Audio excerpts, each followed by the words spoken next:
Désolé pour cette vidéo, mais je sors juste là du chantier. J'ai un peu j'ai plein de trucs de sur de bois un peu partout là sur moi, dans les cheveux, etc. Je suis désolé, c'est pas très présentable, mais on s'en fout. Là, l'essentiel, c'est la discussion avec l'IA. Allez, on embraye.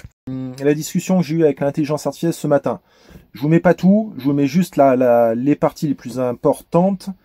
Donc, je lui demandais notamment si je mets du scotch inarrachable sur les fentes entre les planches. Donc, on est d'accord que mes planches, elles font 6 mètres de long, elles font 30 cm de large, et donc elles viennent les unes contre les autres. Mais il y a un espace qui va de... qu'est-ce que c'est que ça? C'est du sang? Non. Il y a un espace qui va de 0 à 1 voire 2 cm max, parce que les planches ne sont pas droites. Et plutôt que de les redéligner, j'ai pas les machines pour, et ben j'ai fait en sorte de les coller comme je pouvais, et puis ensuite voilà. Donc la question que je posais à l'intelligence artificielle: si je mets du scotch inarrachable sur les fentes entre les planches, est-il toujours nécessaire de rehausser l'écran sous toiture non HPV? Parce que j'ai acheté des écrans sous toiture très épais qui résistent à 150 degrés. Pourquoi? Parce qu'encore une fois, j'ai acheté de la tuile Gérard. La tuile Gérard, c'est comme le poulie tuile. Ce sont des tuiles en acier avec un revêtement dessus, un peu comme sur les pistes de l'athlétisme. L'avantage, c'est qu'en fait, vous pouvez balancer des grêlons de la taille d'une balle de tennis. Ça ne pètera pas le toit, contrairement à de la tuile. C'est génial. L'inconvénient, et ça je le sais parce que j'ai installé du polytuile sur plusieurs maisons.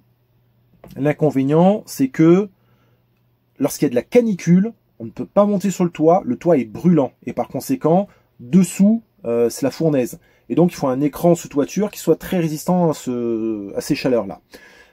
Et donc, j'ai trouvé chez Alpha Direct un écran sous toiture qui résiste à 150 degrés. Vraiment génial. L'écran sous toiture de 220 grammes, donc relativement épais, on dirait une couverture carrément, tip top. Sauf que le problème, c'est que cet écran sous toiture n'est pas HPV, c'est-à-dire hautement perméable à la vapeur. C'est quoi? Imaginez par exemple dans votre maison, vous chauffez, dehors ça caille, etc. Et avec la différence de température, il y a de la condensation qui se forme. Si votre écran sous toiture est perméable à la vapeur va traverser la membrane et donc va partir vers l'extérieur. Si, comme ce que j'ai acheté, ce n'est pas perméable, c'est totalement étanche, la vapeur en fait va être bloquée sous l'écran sous toiture, ça va condenser et ça risque de couler et donc de toucher le platelage, donc les planches en bois que j'ai mis pour contreventer, et ça risque de l'abîmer. Et ça peut même aller plus loin, ça peut passer, sait-on jamais, ça peut passer dans les petites fentes entre les planches et toucher la paille. Et là, ce serait la cata. Donc, ce que je me suis dit, c'est que je vais mettre du scotch pour fermer ces petites fentes. Donc la question, je reviens. Si je mets du scotch inarrachable sur les fentes entre les planches, est-il toujours nécessaire de rehausser l'écran sous toiture non HPV, donc qui n'est pas hautement perméable à la vapeur, que j'ai déjà acheté, avec la lame d'air de 2 à 3 cm, parce que je rehausse l'écran sous toiture de manière à ce que si jamais il y a la condensation, elle coule sous l'écran et qu'elle ne touche pas les planches. Donc je rehausse de 2-3 cm. Entre le platelage et l'écran, ou est-ce que je peux, dans ce cas, laisser mon écran sous toiture directement sur le platelage, du fait que j'ai mis un scotch qui permettrait de condamner ces fentes. Ce que me répond l'intelligence artificielle.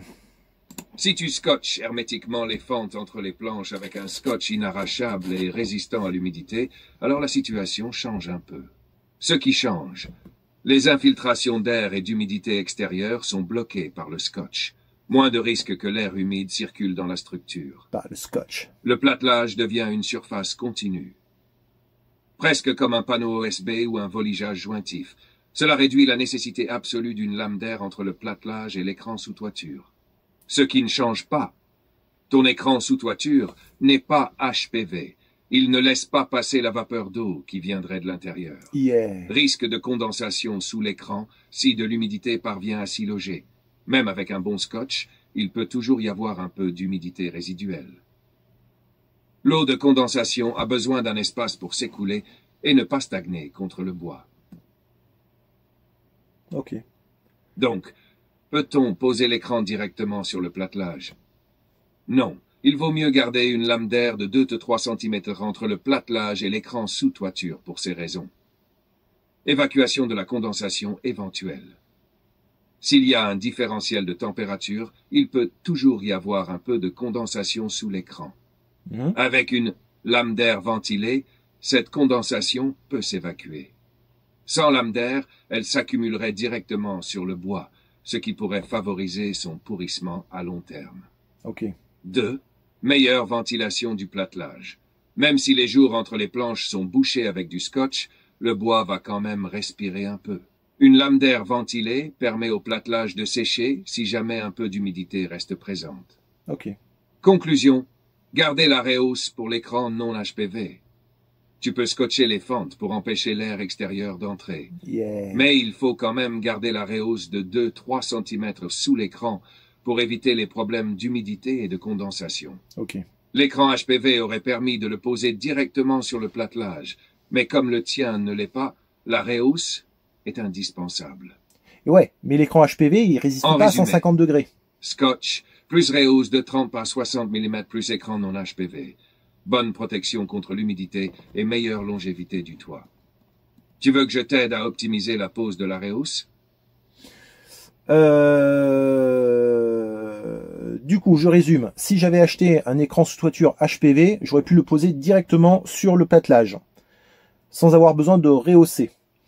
Sauf que tous les écrans HPV que j'ai trouvés ne résistent pas à des températures jusqu'à 150 degrés. Or, moi, c'est capital par rapport aux tuiles Gérard. Je ne veux prendre aucun risque là-dessus. Même si j'ai fait en sorte de prendre des couleurs relativement claires de manière à réduire le risque d'une montée en température importante. Si j'avais pris des couleurs foncées. Du coup, les questions. D'accord, mais ma couverture sera à base de tuiles Gérard en acier. Donc, chauffe très importante en été quand il y a canicule. Donc, je ne peux pas me permettre de mettre, par exemple, du 173 alpha, donc qui est HPV, donc hautement perméable à la vapeur, au risque que les chaleurs l'endommagent, malgré l'espace de 30 mm des contrelates et des 40 cm de litho. C'est-à-dire que j'ai les contrelates sur le toit qui font 3 cm d'épaisseur, plus les lithos qui font 4 cm, ça fait 4, 5, 6, 7. Ça veut dire qu'il y aurait 7 cm entre la couverture tuile Gérard et l'écran HPV. 7 cm, eh ben, quand ça chauffe un max, un truc de malade, eh ben, c'est pas suffisant. Ça risque d'endommager l'écran sous toiture. Donc, je lui dis, au risque que la chaleur l'endommage, malgré l'espace de 30 mm des contrelates et des 40 mm de litho, celui que j'ai, qui n'est pas HPV, donc qui n'est pas perméable à la vapeur, le fameux 180 alpha, Ruffol Thermo NDSK, résiste à 150 degrés. Je n'ai donc pas le choix que de créer la lame d'air entre le platelage. Et donc, il me confirme effectivement. Oui, avec des tuiles acier Gérard, la température sous la couverture peut devenir extrêmement élevée en été. Bah oui. Pourquoi l'écran 173 alpha HPV n'est pas idéal dans ton cas? Comme les autres, hein, d'ailleurs. 1. Sa résistance thermique n'est pas suffisante. Probablement bien en dessous des 150 degrés du 180 alpha. Bah oui, comme la plupart 2. des écrans, en fait. Risque de dégradation sous une forte chaleur accumulée entre les tuiles acier et l'écran. Et oui. 3. Même avec une ventilation de 30 plus 40 mm, la température reste élevée et peut réduire sa durée de vie. Solution, garder ton 180 alpha, non HPV, et créer une lame d'air sous lui. Ce que ça implique. Tu crées une lame d'air ventilée de 2-3 cm, en posant des tasseaux de 30 à 60 mm entre le platelage en Douglas et l'écran sous toiture. L'air peut ainsi circuler et évacuer toute condensation éventuelle sous l'écran. Ça veut dire qu'il nous faut une sortie au sommet. L'écran 180 alpha résiste à 150 degrés et protège donc mieux la toiture contre la chaleur extrême. C'est pour ça que je l'ai pris. Pose correcte. 1. Fixez les tasseaux 30 par 60 mm directement sur le platelage, donc je mets dans le sens du flux d'air. 2. Agrafez l'écran sous toiture sur les tasseaux ou utilisez un scotch adapté pour éviter toute entrée d'air. Posez les contrelates et litho hors, au-dessus de l'écran, pour ventiler l'espace sous les tuiles acier. Et on fixe. Conclusion, bonne décision de garder ton 180 alpha avec lame d'air. Tu protèges ton écran sous toiture contre la surchauffe. Tu évites les risques de condensation sous l'écran non HPV. Tu assures une bonne ventilation sous la couverture. En résumé, tasseau 30 par 60 mm plus écran 180 alpha plus contrelate plus litho. Toiture durable et performante. Si besoin, je peux t'aider sur les détails de fixation. J'avais acheté 2 cartons de 129 alpha. Les 129 alpha, ce sont les fameux rouleaux en mousse PE qui normalement sont censés servir lorsqu'on les met sur des bassins par exemple pour mettre d'autres pièces de bois par-dessus ou mettre des clous, etc. Moi, j'ai détourné cet usage et je pensais pouvoir m'en servir pour pouvoir scotcher précisément ces fameuses fissures entre les planches. Malheureusement, ça tient pas. C'est de la merde, ça colle pas. Enfin si je mets mon gant dessus, c'est un truc de dingue. Par contre, sur le bois, ça tient pas. Et donc, je cherchais un scotch qui permette donc de compenser ça. Alors, vous étiez plusieurs à me faire plusieurs propositions de produits, et je vous en remercie. Certains produits sont très intéressants. Malheureusement, pour la plupart des propositions, eh ben, en termes de prix, j'ai pas le budget. Ça passe pas. Je suis désolé. Donc, qu'est-ce que j'ai fait? C'est que j'ai interrogé l'IA pour savoir qu'est-ce que je pouvais prendre à la place. Et donc, que j'ai acheté 2 cartons de 129 alpha, les fameuses bandes d'étanchéité PE, donc le rouge là que vous avez vu. Mais ça tient pas, ça tient très mal, ça se décolle. Je suis furieux. Pourtant, c'est marqué pouvoir adhésif élevé. Ouais, mon cul. Du coup, je viens de comparer avec les deux qui m'avaient cité et il m'avait annoncé donc l'IA le 150 alpha Flex Ultra. Alors le Flex Ultra, j'avais déjà rencontré sous un autre nom chez Wurt. C'est un rouleau. Alors moi, comme je l'avais vu, c'était un rouleau transparent. Et quand on le fixe, c'est un truc de malade. Je sais pas quel colle ils ont mis, mais c'est impossible de l'arracher. C'est un truc de fou. J'ai jamais vu ça. Et d'ailleurs, j'ai jamais rencontré une colle aussi puissante dans d'autres domaines, dans d'autres produits. C'était la seule fois où j'avais découvert ça chez Wurt. Et apparemment, ce produit-là existe chez Alpha sous le nom de Flex Ultra. Ok. Et donc, je lui disais que le 150 Alpha Flex Ultra que l'intelligence artificielle me recommande est résistant également aux UV. Et c'est marqué fixation extrêmement collante. Ouais, forcément, si c'est le même produit auquel je pense. Et par contre, il m'en suggère un deuxième, le 150 Alpha UV Black. Alors, c'est un rouleau qui est noir, qui est moins cher que le Flex Ultra, et c'est marqué force adhésive agressive. Du coup, je disais à l'IA, bah écoute, comme les bandes rouges sont marquées pouvoir adhésif élevé, et que pour moi c'est pas le cas, j'aimerais pas me retrouver dans la même situation en faisant une commande, en dépensant des centaines d'euros pour des scotch qui vont être dans la même situation en collant mal, quoi. Et donc, qu'est-ce qu'il me répond Top choix. Le 154 Alpha UV Black devrait bien tenir sur ton bois, surtout avec sa force adhésive agressive. Avec 36 rouleaux, tu es paré pour bien sceller toutes les fentes et assurer une bonne étanchéité. Donc, je lui disais que les 26 rouleaux de 129 alpha, il faut que je les utilise pour autre chose, quoi. Je les ai achetés, donc voilà. Et je lui dis, est-ce que je peux utiliser ça pour les mettre sur mes bastins, donc sur la base de mes triangles, en bas là, pour que ensuite je mette mon plancher dessus et que ça évite de grincer, de faire du bruit. Oui, tu peux tout à fait réutiliser tes 26 rouleaux de 129 alpha bande d'étanchéité PE pour clous pour ton plancher. Pourquoi c'est une bonne idée? Isolation acoustique. En posant cette bande sur les bastingues avant le parquet, tu réduis les bruits d'impact et de grincement. Protection contre l'humidité. Même si ce n'est pas sa fonction première, elle peut limiter légèrement les transferts d'humidité entre les bastingues et le parquet. Réduction des frottements. Ça peut aider à éviter que le bois travaille trop bruyamment avec les variations de température, humidité. Nettoyer l'installé. Enlever la poussière et les résidus de sueur. Dérouler la bande d'étanchéité sur chaque bastingue. 3. Bien appuyer pour la faire adhérer. Même si son adhésion n'est pas top, le parquet viendra la plaquer. Ok. 4. Poser le parquet directement dessus. D'accord. Et alors, du coup, Verdict. Bonne réutilisation, ça ne peut qu'améliorer ton plancher. Merci. Si l'adhésion est moyenne, c'est pas grave puisque le parquet viendra la maintenir en place. Ok. Tu as bien fait de chercher une alternative plutôt que de les laisser inutilisés. Ok, bon. Du coup, par rapport aux jointures entre les planches, je reviens dessus. Voilà ce qu'il me dit. Excellente idée. Scotcher les petits jours entre les planches du platelage côté extérieur avec un adhésif résistant aux intempéries peut effectivement réduire le risque d'infiltration d'humidité dans la paille. Aïe.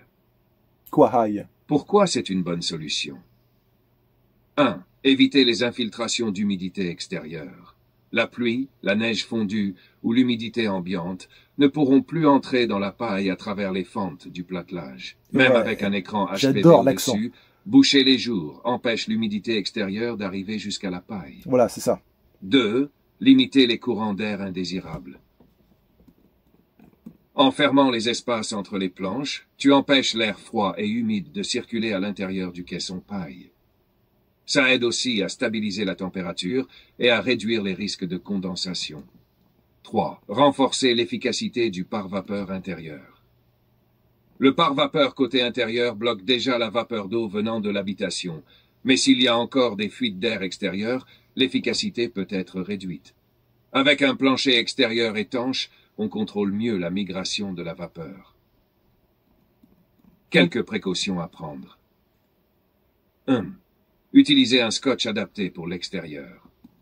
Choisir un ruban adhésif de qualité, résistant aux UV, à l'humidité et aux variations de température. Voilà. Les scotch standards risquent de se décoller avec le temps sous l'effet de l'humidité ou du froid. Bah ouais, cela ils se Exemple décollent de déjà. ruban adapté. Tescon Vana, Siga Wigloove, Alpha Rufol ST50 ou ST60. Ouais, mais eux, ils coûtent cher, par si contre. tu veux rester chez Alpha. 2. Bien nettoyer et préparer la surface. Ouais, bon, bref. Si le bois est poussiéreux ou sale, stop. le scotch...